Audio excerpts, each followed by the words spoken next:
أين رموا في قليب من في بئر من تلك الآبار في منطقة بدر. فأخذ يخاطبهم الرسول صلى الله عليه وسلم، فقال له بعض هل يعلم؟ قال ما أنتم بأسمع مني منهم. فبعض أهل العلم قال أنها حادثة عين، في مقصود بهؤلاء أو كلام توبيخي أو إي نعم، لكن هل يطبق على كل شيء؟ لكن في النهاية نحن نزور الموتى، وخاصة من يعز عليك وتدعو له بالرحمة أو تدعو له بالمغفرة، هذا هو. ندعو لهم، ندعو لهم بالمغفرة، ندعو لهم، لأن البعض قد انحرف في مسألة زيارة القبور. بعضهم يزور القبور زيارة شرعية مشروعة، وبعضهم لا. كيف؟ بعضهم يزور لكن يصاب بالجزع ويصرخ ويقطع الثياب ويضرب فهذا لا، وينوح، هذا لا يجوز للرجال وللنساء، لا يجوز النياحة ويعترض ربما على حكم الله وعلى إرادة الله، ويصاب بالجزع والاعتراض وبعضهم لا، يقصد قبور معينة لبعض الصالحين أو لبعض الأنبياء أو لبعض الأولياء أو فيدعوهم من دون الله، يطلب منهم الشفاعة، يطلب منهم الولد، يطلب منهم النجاة لكذا ولكذا ولكذا. هذا ما يملكون، وبهذه الطريقة يكون قد وقع في الشرك الأكبر والعياذ بالله، لأنه دعا غير الله واستغاث بغير الله واستنجد بغير الله، وقال مدد يا فلان ومدد يا فلان. وسبحان الله، الشيطان أوحى لهؤلاء في كل بلد عندهم من يطلبون منه المدد ويتركون الله تبارك وتعالى.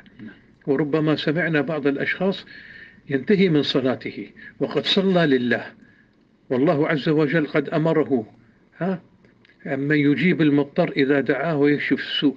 وبين نبينا عليه الصلاة والسلام أن الله تبارك وتعالى أقرب إلى أحدكم من عنق راحلته، بل قال الله عز وجل أقرب إليكم وهو أقرب من حبل الوريد.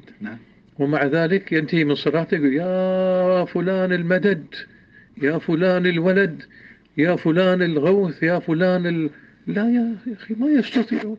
وما قدر يدفع عن نفس المرض والسجن والسم، مات مسموما، وفلان مات مقتولا، وفلان مات مريضا، ما قدر يدفع عن نفسه، وفلان مات بدون زوجة بدون عيال.